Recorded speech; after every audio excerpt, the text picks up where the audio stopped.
అందరూ ఫామ్‌లో ఉన్నారు. సొంత గడ్డపై వరల్డ్ కప్, జట్టు నిండా దుమ్ము లేపే బ్యాటర్స్, అద్భుతమైన బౌలింగ్ లైనప్, అంచనాలకు తగ్గట్టు ఆడితే టైటిల్ మనదే. సూపర్ 8 ముందు టీమిండియా గురించి వినిపిస్తున్న మాటలివి. సూపర్ 8లో భాగంగా టీమిండియా ఎప్పుడైతే సౌత్ ఆఫ్రికా చేతిలో ఓడిపోయిందో అప్పటి నుంచి లెక్కలు మారిపోయాయి. సౌత్ ఆఫ్రికా ఇచ్చిన షాక్‌కు జట్టు ఒక్కసారిగా బలహీనంగా మారింది. సఫారీలపై 76 పరుగులతో ఓటమితో మిగిలిన 2 మ్యాచ్ల్లో గెలిచినా సెమీస్‌కు చేరుకోవడం కష్టంగానే కనిపిస్తుంది.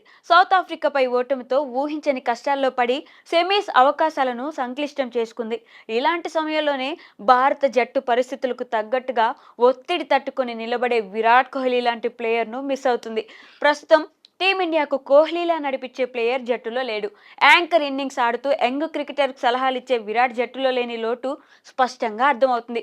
ముఖ్యంగా ఈ టోర్నమెంట్లో స్లో పిచ్చులపై మ్యాచ్ ఆడుతున్నప్పుడు క్రీజ్లో నిలబడలేక ఒకరి వెంట ఒకరు మన బ్యాటర్లు పెవిలియన్కు చేరుతున్నప్పుడు సగటు ఇండియన్ క్రికెట్ ఫ్యాన్ మైండ్లో కోహ్లీనే మెదిలాడుతున్నాడు. అయితే కోహ్లీ లాంటి ప్లేయర్ జట్టులో లేకపోతే అతనిలా యాంకర్ రోల్ ఎవరో ఒకరు తీసుకోవాల్సిన బాధ్యత ఉంది. వచ్చిన వారు వచ్చినట్టు అగ్రెసివ్గా ఆడుతూ అవుట్ అయితే ఇన్నింగ్స్ను ముందుకు తీసుకెళ్లేదెవరు?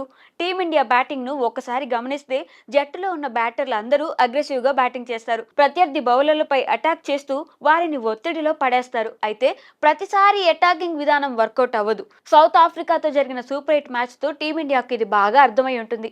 ఓవైపు సౌత్ ఆఫ్రికా 3 వికెట్లు కోల్పోయినప్పటికీ స్కోర్ కార్డును 187 వరకు తీసుకెళ్లింది. మరోవైపు ఇండియా మాత్రం 111 పరుగులకే ఆలౌట్ అయింది. ఈ మ్యాచ్లో ఇండియా బ్యాటింగ్ను గమనిస్తే అందరూ కూడా తమ చెత్త షాట్ సెలెక్షన్తో అవుట్ అయ్యారు. అనవసరంగా అటాకింగ్ గేమ్ ఆడుతూ అవసరం లేకుండా భారీ షాట్కు ప్రయత్నించి పెవిలియన్ బాట పట్టారు. పిచ్ ఏదైనా దూకుడే మంత్రంగా టీమిండియా బ్యాటర్లు చెలరేగిపోతున్నారు. అయితే కొన్నిసార్లు ఈ ఫార్ములా వర్కౌట్ అవ్వదు. స్లో పిచ్చులపై అగ్రెసివ్గా బ్యాటింగ్ చేస్తామంటే కుదరదు. పాకిస్తాన్తో జరిగిన మ్యాచ్ ఇందుకు ఉదాహరణ. ఇషాన్ కిషన్ తప్పితే మిగిలిన బ్యాటర్లు పరుగులు చేయడానికి తీవ్రంగా శ్రమించారు. బంతి అనూహ్యంగా టర్న్ కావడంతో తిలక్ వర్మ, సూర్యకుమార్ యాదవ్ లాంటి బ్యాటర్స్ కేవలం 100 స్ట్రైక్ రేట్తో మాత్రమే బ్యాటింగ్ చేయగలిగారు.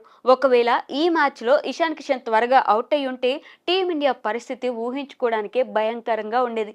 పరిస్థితులకు తగ్గట్టుగా మన ప్లేయర్స్ మైండ్ సెట్ మార్చుకుంటేనే ముందుకు వెళ్తుంది. కొంతమంది బ్యాటర్లు అవసరం లేని సమయంలో తమ దూకుడును తగ్గించుకుని పిచ్చును అర్థం చేసుకోవడానికి కొంచెం టైం తీసుకోవాలి. దూకుడు కంటే బాధ్యతగా ఆడుతూ జట్టును ముందుకు తీసుకెళ్లాలి. సొంత గడ్డపై ఓడిపోతే మన క్రికెట్ ఫ్యాన్స్ తట్టుకోవడం కొంచెం కష్టమే. అంచనాలు మోయడం అంతకంటే కష్టం. దీంతో సూర్యసేన టైటిల్ నిలబెట్టుకోవాలంటే బ్లైండ్గా కాకుండా పక్కా ప్రణాళికతో బరిలోకి దిగాల్సిందే.